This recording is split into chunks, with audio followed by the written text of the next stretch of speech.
board to take their kids to the movies. Those simple things need to be addressed. This government needs to get on top of the economy, rebalance it where it's failing, and focus on the issues that matter to New Zealanders, and that is jobs. Thank you, Mr. Speaker. I call the honourable member Gareth Hughes. Thank you, Mr. Tēnā Speaker. koe, Mr. Hughes. Kia ora, ngā mihi nui kia koutou. Kia ora, I rise to speak on the Copyright Parallel Importing of Films Amendment Bill. Mr. Speaker, it's with some dismay and shock that I find myself the only member in this Parliament rising to stand up for competition. I find it deeply ironic both the National and Labour parties, the neoliberal free market parties, are the ones going for support with a statutory monopoly, are content rights holders. I find it staggering. It's the Green Party standing up for competition, new industries, new jobs, new innovation. Mr. Speaker, it's not always the Greens are in this position, but I'll relish it. So it comes as no surprise the Greens are opposing this bill, despite loving our regional theatres, despite loving films. I don't know if I'm embarrassed or not, but the last film I saw was Riddick, I think Riddick 4, which is pretty cool, from the Pitch Black series. I won't tell you anymore because I'd rather talk about the substance, which is what this bill does basically is reinstates the ban on parallel importing of films, reduces the period from 9 months to 5 months. It's for a 3-month extension. Mr. Speaker, the Greens are voting against this because we don't believe one industry deserves a statutory monopoly which is going to drive out competition, drive out competing content delivery systems to protect one business model. One business model, which we should point out, has had a 10-year transition period to date. A 10-year transition period. If 10 years isn't enough, where's the evidence that 3 years is going to be enough? So I'm going to talk a little bit about the process, a little bit about our opposition, and a little bit more about our solutions. So it's first, and I think important to note, this was landed in Parliament under urgency. No reason why this bill had to come under urgency. Of course, we've had a 10-year warning period before we knew this ban on parallel importing of films would be expiring. We think it's unacceptable bills like this should be introduced in urgency. So the Green Party abstained because there just wasn't enough information in front of us. We had a letter from Minister Foss arrive in our caucus table that day, so we abstained. We went into the select committee period with an open mind. We talked to the submitters, obviously.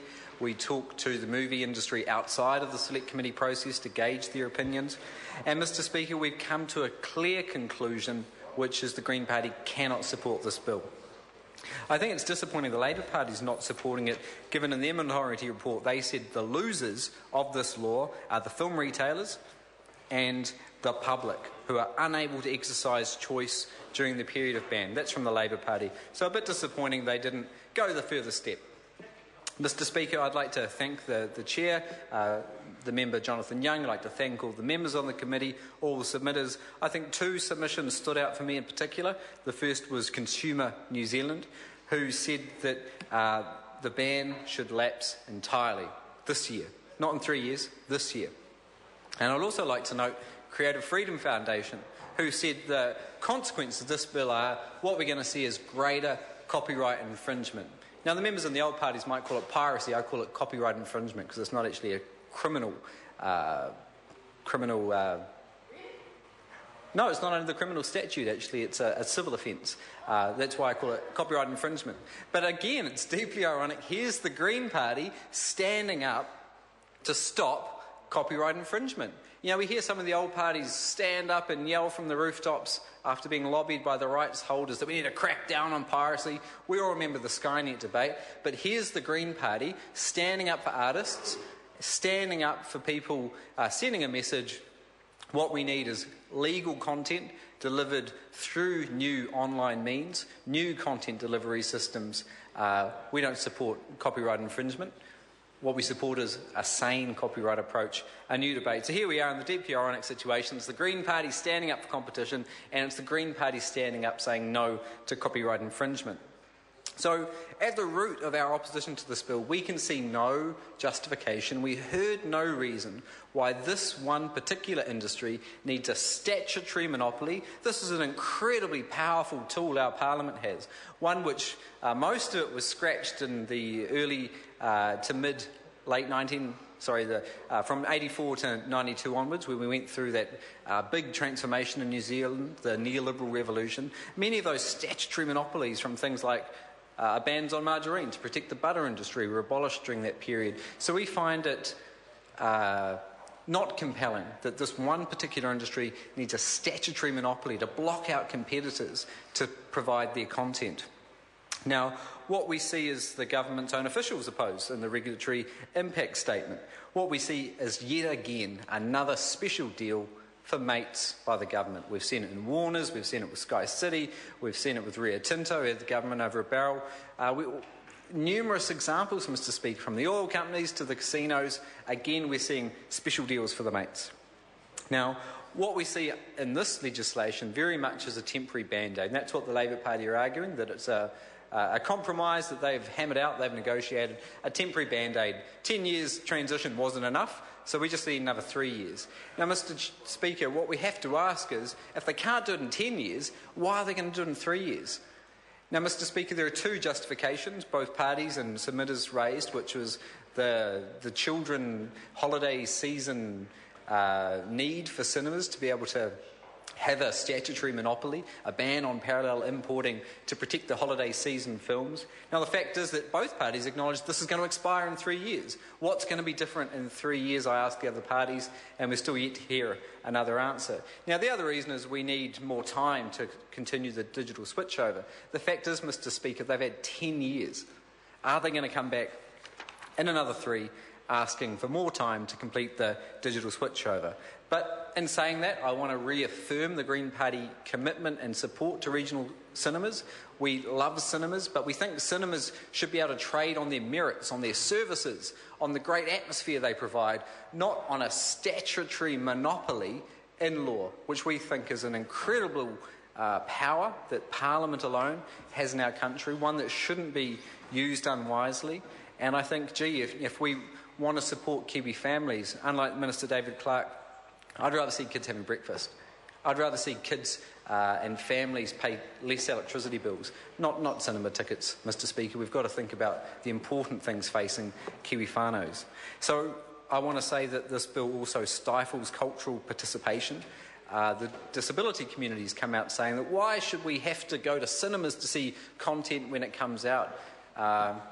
I love cinemas, but many Kiwis don't find the cinema experience appealing. They don't want the sticky seats and the popcorn on the floor, crowded in a room. They want to consume content in different ways. And the last point I want to make is what this bill does is look at copyright in isolation. It's vitally important our Parliament grapples with this very interesting policy debate.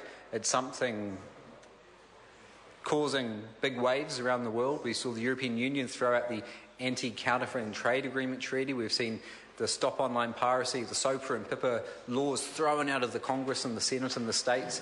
We've seen the US, we've seen Australia, we've seen the UK, we've seen America do copyright reviews. Now, what we hear from the government is that we have to put aside our much anticipated copyright review because of the Trans-Pacific Partnership Agreement. The fact is, other partnership countries are undertaking copyright reviews. There's no reason we shouldn't be having a fundamental discussion. What does copyright mean in the internet age? Because our Copyright Act was written very much in a pre-internet age. I'd like to reference a recent London School of Economics report. I find it again odd that I'm the only member to talk about, say, London School of Economics reports when it comes to copyright. But the fact is, what this report very clearly states is that the claims made by rights holders are overstated. It's built on faulty data, and the most successful way we can support artists and rights holders is not these punitive approaches which uses the might of the state through laws to ban content or crack down and disable people's internet connections. The best way we can support artists and right holders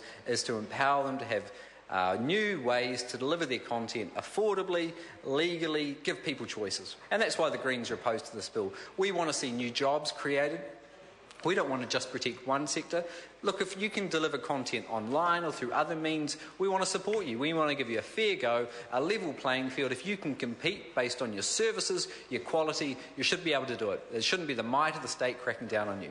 And the fact is, if the digitisation reason is the big driver why they need 3 extra years, I think the most effective, transparent way this Parliament and this government could support the digital transition is actually a cash support, maybe financing support. We've seen it in other sectors of the economy, and if it's that dire, the industry should be asking for transparent support mechanisms which don't disadvantage other industries, other competitors. But it's the Greens, standing up for sensible copyright reform, competition, jobs, and a fair go for all New Zealand companies. Kia ora. I call the honourable member.